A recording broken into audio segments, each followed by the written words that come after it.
Absentee भेजते हैं और ना टाइम पर मुझे कुछ सुविधा चाहे जो भी हो भेजेंगे नहीं तो मेरा वेतन नहीं मिलेगा। वेतन नहीं मिलेगा तो मैं मरूंगा भूखे, मेरे बाल बच्चा मरेगा। जब भी एब्सेंटी के लिए कहता हूँ कहते हैं जो मेरा मर्जी, जब मर्जी करेगा भेजूंगा, नहीं मर्जी करूँगा नहीं भेजूंगा।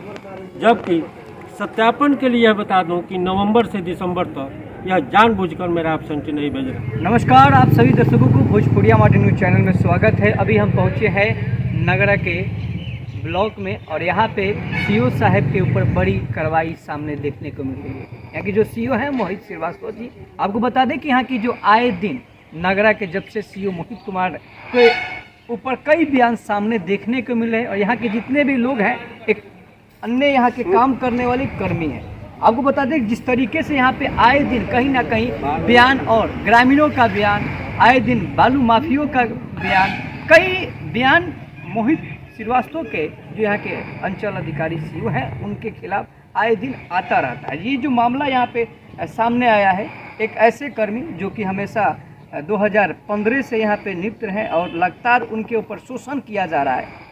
क्यों शोषण किया जा रहा है ये भी उनसे मैं बयान जानूंगा। क्या परिचय है हमारे दर्शकों का, अपना परिचय बताएं। आखिर आपने मोहित श्रीवास्तव जी के पास क्यों ऐसे आप लोग जोर लगा रहे हैं?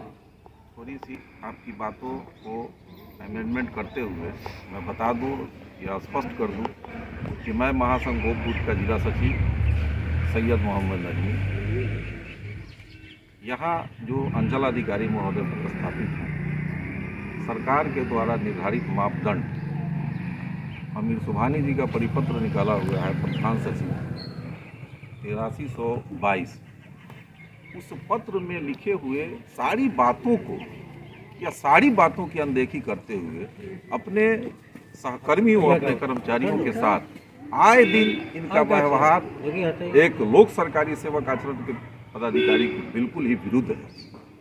अपने किसी भी सबऑर्डिनेट के वेतन को या अपने लॉगिन पर बिना एक महीना रखे हुए उनके वेतन को रिलीज करना यह उचित नहीं समझते। इसी तरह का मामला चूँकि हम लोगों के पास प्राय यहाँ के कर्मचारियों की समस्याएं आती जाती रहती थी, लेकिन हम लोगों ने एक बार अनदेखी किया गया या इनसे दूरभाष पर भी संपर्क साधने का प्रयास किया गया, परंतु इन्होंने अपनी इस दिशा और दशा में कोई भी परिवर्तन लाना उचित नहीं समझा।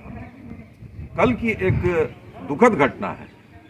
इस जिला प्रशासन की यह शायद पहली घटना होगी कि किसी ऑफिसर ने अपने स्टाफ को एक दिन भर थाने में डिटेन कराया है। साथ ही यहाँ एक अमीन पदस्थापित है जो 9 माह पहले पूर्व पदस्थापित हुए हैं। इनके HRMS में कई समस्याएं थी। समस्याओं के निराकरण हेतु जब इन्होंने HRMS को दुरुस्त करवाया जिला से लेकर एक लंबी दौड़ लगा के, तो इनका HRMS ठीक हुआ। अंचल अधिकारी महोदय के लॉगिन पर विगत 1 माह से वह इनका जो वेतन से संबंधित जो मामला है रखा हुआ है। जब इस विषय पर इन्होंने उनसे बातचीत करना चाहा, उस विषय वस्तु को लेकर वे आग बबला हो गए। अब पता नहीं इनकी क्या मंशा है कि अपने जो पदस्थापित जो अपने कर्मी हैं उनके वेतन देने को 1 माह का समय लगा, तो अगर कोई लंबी प्रक्रिया होगी तो क्या होगा ये हम लोग भी नहीं समझ पा रहे हैं। इनको इसी बिंदु पर थाने में इन्होंने दिन भर डिटेन कराया। दूसरी अन्य घटना है, यहाँ एक ड्राइवर पदस्थापित है जो विगत सरकारी गाड़ी रहते हुए ना उसकी मरम्मत हो पा रही है। MBI के रिपोर्ट के बाद भी अग्रतर प्रक्रिया में वह गाड़ी की नीलामी की प्रक्रिया नहीं हो रही है और अनावश्यक रूप से ड्राइवर को प्रताड़ित करने का प्रयास किया जा रहा है। इस तरह की अनेकों सारी घटनाएं हैं जिसको हम, क्योंकि प्रशासन की भी कुछ मान मर्यादा होती है, हम नहीं चाहते हैं कि ये सारी बातें सामने हो, इसलिए हम लोग आए थे डेलीगेशन के रूप में उनसे बात करने। 10 बजे से लगातार मैं इनके कार्यालय प्रकोष्ठ के सामने खड़ा हूँ, परंतु अभी तक 12:30 होने को है, लेकिन यह अपने कार्यालय प्रकोष्ठ में उपस्थित नहीं है। दूरभाष पर हमारे द्वारा संपर्क साधा गया। इन्होंने बताया है कि मंगल के दिन मैं मिलूँगा, यहाँ मंगल के दिन इनसे मैं वार्ता करूँगा इस बिंदु पर। अगर यह तानाशाह अफसर अगर अपने आप में सुधार, क्योंकि आपके प्रिंट मीडिया के माध्यम से मैं यह आगाह करना चाहता हूँ कि अगर यह अपनी मर्यादा में अपने सुधार नहीं लाते, सरकारी परिपत्रों की अनदेखी करते हैं, तो निश्चित रूप से महासंघ गोपबूथ एक लंबे आंदोलन इनके लिए करने के लिए विवश होगा और इसके पूर्ण रूपेण जवाब दे यहाँ के अंचल अधिकारी महोदय। एक और बड़ी बात आपने कहा जिस तरीके से कि आए दिन कई कर्मचारियों के ऊपर ये जितना भी उन लोग का वेतन है 1 महीना 2 महीना डिले हमेशा रखा जाता है। और यहाँ की जो विकसित जो बात करें, आपने जो वाहन के ऊपर आपने बात किया कि वाहन को लेकर वो भी बेहतर काम नहीं, उस पर भी काम नहीं हो रहा है। आए दिन अंचल अधिकारी के खिलाफ तो यहाँ के नगरा प्रखंड के कई मुखिया हो, चाहे बीडीसी हो, या तमाम यहाँ के गरीब परिवार के लोग हैं, वो भी लोग कहीं ना कहीं उनके ऊपर कंप्लेन आता रहता है। लेकिन विगत ये कर्मचारियों को सताने का, जो कि उनके साथ कदम से कदम मिलाकर वो कार्य करते हैं, उनके साथ ये गंदा बर्ताव करने का उनका क्या तत्व है? यही मंशा के लिए मैं डेलीगेशन के रूप में उनसे मंगल को मिलूंगा और जो बातें होंगी फिर स्पष्ट रूप से हम बताने में सक्षम हो पाएंगे। कुल मिला के इनका आचार विचार लोक सरकारी सेवक के विरुद्ध है और महासंघ गोपगुट इसकी घोर भत्सना करता है। और नगरा इस अंचल प्रखंड परिसर से उन अधिकारियों को भी मैं चेताने का प्रयास करता हूं कि अगर सरकार के परिपत्रों का वो लोग अनदेखी करते हैं तो उन सारे पदाधिकारियों के विरुद्ध एक लंबी आंदोलन करने के लिए महासंघ गोपगुट बाध्य हो। सरकार से क्या निवेदन करेंगे? यहाँ के जो स्थानीय डीएम साहब हैं, तमाम पदाधिकारी लोग हैं, लेकिन इनके ऊपर ये अपने इनका जो तानाशाही है फिर भी कम नहीं हो पा रहा है, लगातार ये देखा जा रहा है। और साथ ही साथ जब से यहाँ पे नगरा में आए हुए हैं कई पदाधिकारी यहाँ से आए गए, लेकिन सारण जिले के कई, आपको बता दें कि प्रखंड के कई पदाधिकारी अदल बदल हो गए, लेकिन यहाँ के जनाब का इनका सीट जो है रिजर्व है। पता नहीं क्यों रिजर्व है, ये भी हमारे डीएम साहब बताएं। और ये इन लोग कर्मी को बता दें कि कर्मी के ऊपर नहीं, यहाँ के जितने भी गरीब परिवार का भूमि की मामला हो, या चाहे बालू माफिया का मामला हो, चाहे नीलामी की मामला हो, या सड़क की गली की कोई मामला हो, तब मुखिया का कोई मामला हो, तमाम जो मामलाएं हैं टेबल के नीचे से नहीं टेबल के ऊपर से दीजिएगा जनाब, तब कार्य होगा। ऐसा इनका मोनोपोली यहाँ के लोग कहते हैं। जनप्रतिनिधि से लेकर जनता बोलती है, और आज कर्मी भी बयां कर दिए कि भैया पेमेंट आया तो है लेकिन दीजिए, किस चीज़ का घूस दीजिए। माननीय डीएम साहब है, बिहार के मुख्यमंत्री नीतीश कुमार जी और उप मुख्यमंत्री तेजस्वी यादव जी, क्या यही सोच है? क्या इसीलिए बिहार बनाए हैं? इसीलिए यहाँ पे कर्मी को आप लोग तो रोजगार के नाम पर तो भ्रष्टाचार कर दिए हैं, और जिनको रोजगार भी दे रहे हैं उनके से भी कर्मी आपका दलाली मांग रहा है। ऐसा आप सिस्टम पे पदाधिकारियों को बैठाए हैं। अगर आपका सिस्टम ये है तो ये सिस्टम से नहीं चलने वाला है बिहार। ये जनता के साथ साथ कर्मी भी जगे हैं, क्योंकि अपना खून पसीना से अपने बच्चों के मेहनत को लेकर उन लोगों को भी 2 रुपये आएगा तो बच्चा परिवार समाज में 2 रुपया आएगा। साथ ही साथ आपको बता दें कि यहाँ के जो नगरा के बीडीओ साहब हो या सीओ साहब है, नहीं समय पे पहुँचते हैं और नहीं टाइम पे आते हैं, नहीं टाइम पे किसी का कोई कार्य होता है। जिनके साथ ये घटना घटा है उनसे मैं भी बातचीत करूँगा।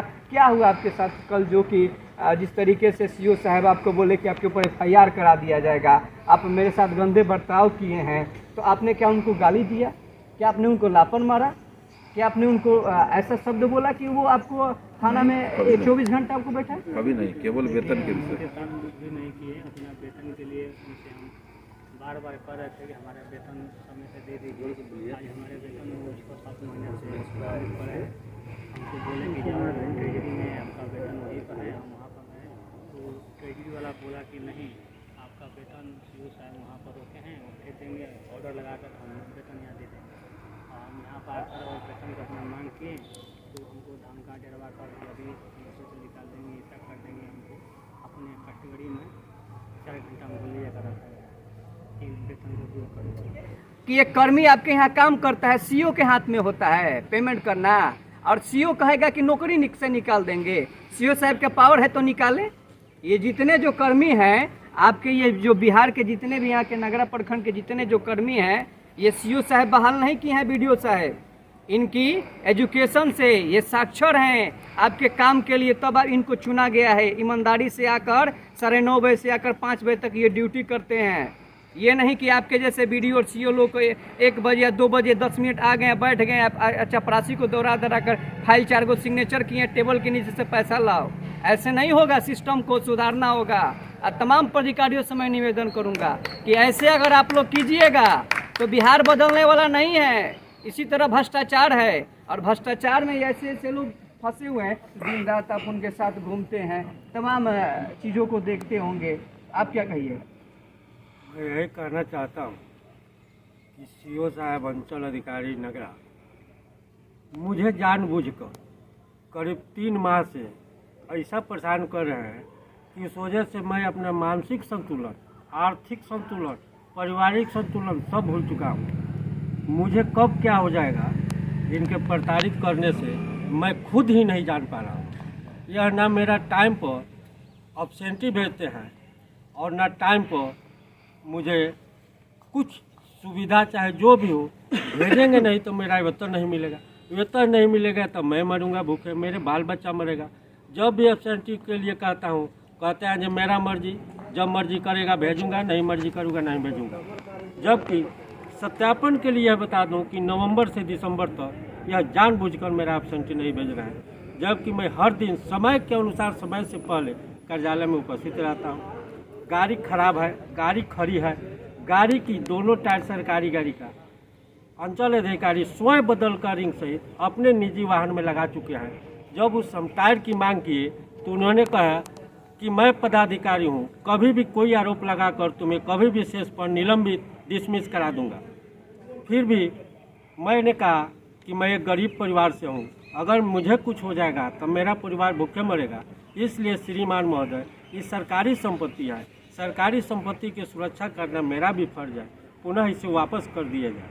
परंतु श्रीमान ने आज तक सरकारी वाहन का सरकारी टायर नहीं वापस की और उल्टे मुझे तरह तरह की आरोप लगाना शुरू कर दिया है, जो मेरे साथ अन्याय हो रहा है। मैं वरीय पदाधिकारी से अनुरोध करूंगा, उनके चरणों में पड़कर यह विनती करूंगा कि श्रीमान महोदय मुझे बचाने की कोशिश किया जाए, नहीं तो अन्यथा मुझे अंचलाधिकारी नगरा ने कभी भी मुझे फंसा दे। इसी के साथ मैं अपना मंतव्य समाप्त करता हूँ। एक गरीब का बयान और एक ड्राइवर का बयान सुन सकते हैं, जिनके साथ कदम से कदम मिलाकर एक हमेशा 24 घंटा जब भी सीओ साहब ने आज्ञा दिया कि यहाँ चलना है तो चल दिए। ड्राइवर, इनका कहना है कि जिस तरीके से दोनों चक्का ख़त्म हो गया है, अपना सरकारी जो राशि का फंड है अपने निजी वाहन में लगा लिए, तो भाई प्राधिकारी हैं, कुछ भी कर सकते हैं। बिहार की ये सिस्टम है, यहाँ पे कुछ भी हो सकता है। तो यहाँ कुछ भी होने वाला नहीं है, क्योंकि यहाँ के बिहार के प्राधिकारी के साथ साथ अधिकारियों का होश उड़ जाएगा, क्योंकि यहाँ के कर्मी भी और यहाँ के जनता भी जग गया है। तो आप सभी से निवेदन होगा कि अच्छे दिन तो बहुत आप लोग झेल लिए, अब अच्छे दिन में बुरे दिन भी आ रहा है। 2024 का शुरुआत हो रहा है और जितने भी गलत कर्मी लोग थे, जितने भी चोर चंडाल लोग बैठे कुर्सी पे घूम रहे हैं, सबका भंडाफोड़ हो रहा है। तो आप लोग घबराए नहीं, क्योंकि वो दिन आने वाला है आप लोग का वो दिन दिखाने के लिए। तो तमाम पदाधिकारियों से निवेदन होगा और माननीय डीएम साहब से अनुरोध होगा कि जल्द से जल्द इस मामले को निपटारा किया जाए, ताकि इन गरीब कर्मियों का इनके परिवारों को अच्छा मुआवजा के साथ साथ जो इनको राशि फंसा हुआ है उनको राशि मिले और आपका प्रखंड का, नगरा प्रखंड का सारे काम जो बाधित है बेहतर तरीके से काम हो। तो इसी मुद्दे के साथ जय हिंद, जय भारत, निर्मल के साथ। क्लब जिंदाबाद, अरे इंकलाब जिंदाबाद, जिंदाबाद। अरे सीओ नगरा होश में आओ, होश में आओ, होश में आओ, सीओ नगरा होश में आओ, होश में आओ, होश में आओ। नहीं तो इंकलाब जिंदाबाद। जिंदाबाद, जिंदाबाद।